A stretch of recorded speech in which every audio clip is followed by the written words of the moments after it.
എല്ലാ വ്യൂവേഴ്സിനും സ്വാഗതം. ഇന്ന് ഞാൻ നിങ്ങൾക്ക് ഇവിടെ പരിചയപ്പെടുത്താൻ പോകുന്നത് സാധാരണ പച്ച ഗോതമ്പ് കൊണ്ടുള്ള ദോശയാണ്.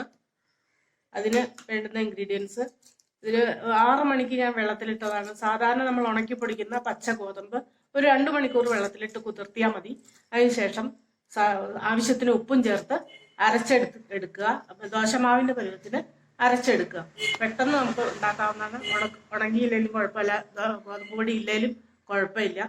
അതിൻ്റെ കൂടെ കഴിക്കാനായിട്ട് തേങ്ങാ ചട്നി, ഒരു മുറി തേങ്ങ, 4 പച്ചമുളക്, കറിവേപ്പില ഒരു തണ്ട്, മല്ലിയില ഒരു തണ്ട്, പുതിനയില ഒരു തണ്ട്, ചുമന്നുള്ളി, ഇഞ്ചി, കടുവറുക്കാൻ വറ്റൽമുളക്, കടുക്, വെളിച്ചെണ്ണ, ഇത്രയും മതി. കൂടാതെ ഞാൻ വേറൊരു ചമ്മന്തി കൂടി കാണിക്കുന്നുണ്ട്, തക്കാളി ചട്നി. അതിന് ഒരു തക്കാളി, 1 സ്പൂൺ മുളക് പൊടി, ഒരു 6-7 ചെറുള്ളി നന്നാക്കി എടുത്തത്, ആവശ്യത്തിന് ഉപ്പ്, ഒരു തണ്ട് കറിവേപ്പില, കടുവറുക്കാൻ കടുക്, വറ്റൽമുളക്, വെളിച്ചെണ്ണ, ഇത്രയും മതി. ഇത് നമുക്കിത് അരച്ചെടുക്കാം. അങ്ങനെ ഗോതമ്പ് നമുക്ക് അരച്ചെടുക്കാം. ആവശ്യത്തിന് വെള്ളവും ഉപ്പും ഒഴിച്ച് അരച്ചെടുത്താൽ മതി. തേങ്ങ കൂടെ ചേർക്കണമെങ്കിൽ നല്ലതാണ്. ഞാനിപ്പോൾ തേങ്ങ ചട്നി ഉള്ളതുകൊണ്ട് ഗോതമ്പ് മാത്രം അരച്ച് ഉപ്പ് ചേർത്ത് അരച്ച് ഈസി ദോശയാണ് ഉണ്ടാക്കുന്നത്. ആവശ്യത്തിന് വെള്ളവും ചേർക്കുക, ആവശ്യത്തിന് ഉപ്പിടുക. ഇനി ഇതൊന്ന് അരച്ചെടുക്കാം. അങ്ങനെ പച്ച ഗോതമ്പ് 2 മണിക്കൂർ വെള്ളത്തിൽ കുതിർത്തിയത് നമ്മൾ ദോശമാവിന് പാകത്തിന് 1 ഗ്ലാസ് വെള്ളം ഒഴിച്ച് ആവശ്യത്തിന് ഉപ്പിട്ട് അരച്ചെടുത്തു. ഇനി ഇത് ചുട്ടെടുക്കാം.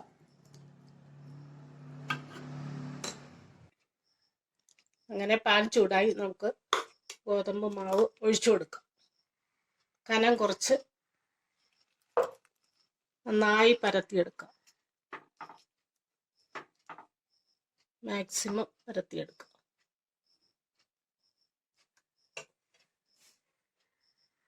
വളരെ എളുപ്പമാണ്. പച്ചഗോതമ്പ് നമ്മുടെ കയ്യിലുണ്ടെങ്കിൽ ഉണങ്ങിയില്ലേലും പൊടിയില്ലേലും കുഴപ്പമില്ല. നമുക്ക് 2 മണിക്കൂർ വെള്ളത്തിലിട്ട് അരച്ച് പെട്ടെന്ന് ഇതുപോലെ ദോശയാക്കിയെടുക്കാം. നല്ല മൊരിഞ്ഞ് കിട്ടുന്നതാണ്. ഗോതമ്പ് പൊടി കലക്കി ചുടുന്നതിനേക്കാളും നല്ലതാണ് പച്ചഗോതമ്പ് അരച്ച് ദോശ ചുട്ട് കഴിഞ്ഞാൽ. ഞാൻ തന്നെ ചെയ്തു നോക്കിയതാണ്. ഒരു മഴക്കാലത്ത് ഗോതമ്പ് പൊടി കിട്ടാതെ വന്നപ്പോൾ ഞാൻ അരച്ച് ചെയ്തതാണ്. അപ്പോൾ എല്ലാവർക്കും ഇഷ്ടമായി. പിന്നെ ഞാനിത് മിക്കവാറും ഉണ്ടാക്കാറുണ്ട്, നെയ്ബേഴ്സിനോടൊക്കെ പറയാറുമുണ്ട്. നല്ലവണ്ണം മതി. ഇനി ഇതൊന്ന് മറിച്ചിട്ട് കൊടുക്കും.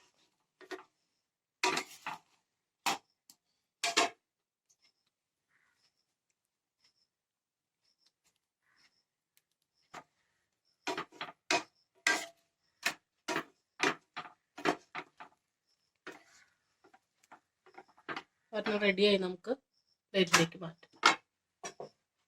ഇനി നമുക്ക് ദോശയ്ക്കുള്ള തേങ്ങാ ചട്നി അരച്ചെടുക്കാം. ചുമന്നുള്ളി ഒരു 5 എണ്ണം, 4 പച്ചമുളക്,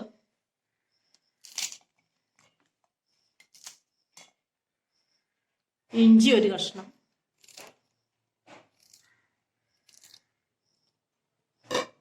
ഒരു തണ്ട് കറിവേപ്പില, മല്ലിയില, പുതിന ഇല, എല്ലാം കൂടെ ഇട്ടൊരു ഗ്രീൻ ചട്നിയാണ് അരയ്ക്കുന്നത്. തേങ്ങ ഒന്ന് അരച്ചെടുക്കാം. അങ്ങനെ പാൻ ചൂടായി, തേങ്ങാ ചട്നി കടുക് വറുത്തെടുക്കാം. വെളിച്ചെണ്ണ ഒഴിച്ചു കൊടുക്കാം.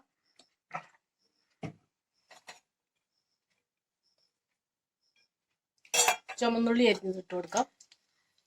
മൂത്ത് കഴിയുമ്പോൾ കടുകും വറ്റൽമുളകും ഇടും.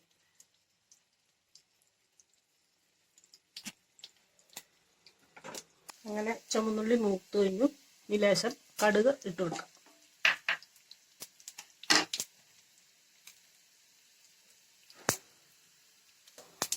പൊട്ടിക്കഴിഞ്ഞു.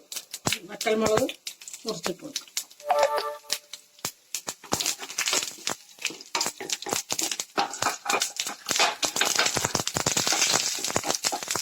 തേങ്ങ, മുളക്, ഉപ്പ്, കറിവേപ്പില, മല്ലിയിലെല്ലാം ചേർത്ത് ചട്നി ഒഴിച്ചെടുക്കും. അങ്ങനെ നമ്മുടെ തേങ്ങാ ചട്നി റെഡിയായി. തിളച്ച് വറ്റി ഓഫ് ചെയ്യാം. ഒരു സെർവിംഗ് ബൗളിലേക്ക് മാറ്റാം.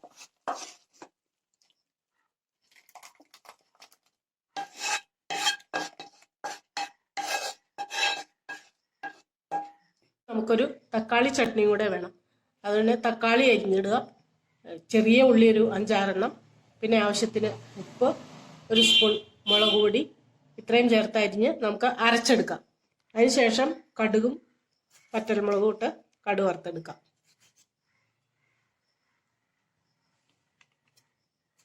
ചെറുതായിട്ട് അരിഞ്ഞിട്ട് കൊടുക്കുക.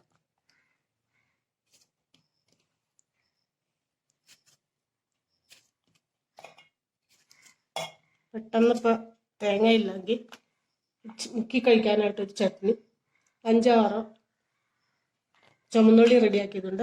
ആവശ്യത്തിന് ഉപ്പിട്ടിട്ടുണ്ട്. 1 സ്പൂൺ മുളക് ഇടണം, മുളക് പൊടി. പാൻ ചൂടായി തക്കാളി ചട്നി നമുക്ക് കടുക് വറുത്തിടാം. വെളിച്ചെണ്ണ ഒഴിക്കുക. അതിനുശേഷം 4 ചുമന്നുള്ളി അരിഞ്ഞു വെക്കുന്നത്. ഉള്ളി മൂത്തു. ഇനി കടുക് ഇട്ട് കൊടുക്കുക. കടുക് സാധാരണ ഇടുന്നതിലും 1 സ്പൂൺ നിറയെ 1.5 സ്പൂൺ കൂടുതൽ വേണം കടുക് തക്കാളി ചട്നിക്ക്. അത് ഇട്ട് കൊടുക്കാം. വറ്റൽമുളക് കട്ട് ചെയ്തിടാം. അങ്ങനെ കടുകെല്ലാം പൊട്ടി. ഇനി കറിവേപ്പില ഇടുക. തേങ്ങാ ചട്നിക്ക് കറിവേപ്പില വെളിച്ചെണ്ണയിൽ ഇട്ടാലും മതി. ഞാൻ അരച്ചിരുന്നു, അതുകൊണ്ട് പിന്നെ വെളിച്ചെണ്ണയിൽ ചേർത്തില്ല. വെളിച്ചെണ്ണ ഒഴിച്ചാലും മതി, ഇട്ടാലും മതി. ഇനി നമുക്ക് തക്കാളിയും മുളകും ഉള്ളിയും കൂടെ അരച്ചത് ഒഴിച്ചു കൊടുക്കാം. ആവശ്യത്തിന് ഉപ്പും ചേർക്കാം. കാശ്മീരി ചില്ലി ചേർത്തുകൊണ്ട് നല്ല കളറുണ്ട്. അങ്ങനെ തക്കാളി ചട്നി തിളച്ചു വന്നു. അധികം വെള്ളമൊന്നും ഒഴിക്കരുത്. അരച്ചപ്പോഴും വെള്ളം ഒഴിച്ചില്ല. തക്കാളി, ചുവന്നമുളക് പൊടി, ഉള്ളി മാത്രമേ ഉള്ളൂ, വെള്ളം ചേർത്തിട്ടില്ല. അങ്ങനെ ഇത് റെഡിയായി. കടുകത്തിരി മുന്നിട്ട് നിൽക്കണം, അതാണ് അതിൻ്റെ ടേസ്റ്റ്. ഉപ്പൊക്കെ നോക്കിയിട്ട് ഓഫ് ചെയ്യാം. ഉപ്പൊക്കെ പാകമാണ്, ഓഫ് ചെയ്യാം.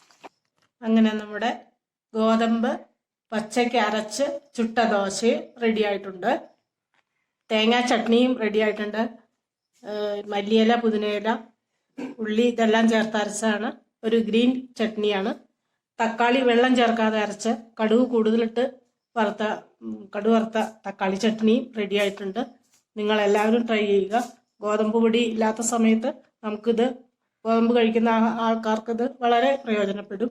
ഞാൻ അങ്ങനെ വളരെ നാൾ ചെയ്ത് പരിശീലിച്ചിട്ടുള്ളതാണ്. എല്ലാവരും ട്രൈ ചെയ്യുക.